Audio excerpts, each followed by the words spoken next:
Hello అందరికీ ఈరోజు కాకరకాయ కూర చేశాను. కొన్ని సీజన్లో కొన్ని వెజిటేబుల్స్ మనకి రేర్గా దొరుకుతాయి. అటువంటప్పుడు అస్సలు మిస్ అవ్వకూడదు, అందులో కాకరకాయ కూడా.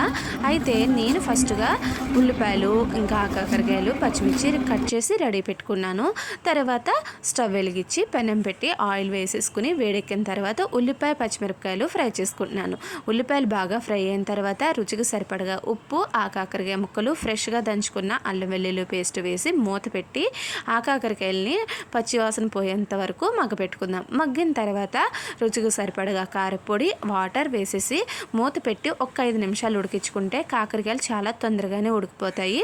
ఉడికిన తర్వాత కొద్దిగా గరం మసాలా కూడా యాడ్ చేసేసుకొని స్టవ్ ఆఫ్ చేసి ముందు కొద్దిగా కొత్తిమీర కూడా యాడ్ చేసేసి ఇంకా సర్వ్ చేసేసుకుంటే మనకి చికెన్, మటన్ ఎంత రుచిగా ఉంటుందో అదే టేస్టీతో కాకరకాయ కూర రెడీ అయిపోతుంది. ఈ వీడియో నచ్చితే ఒక లైక్ కొట్టండి.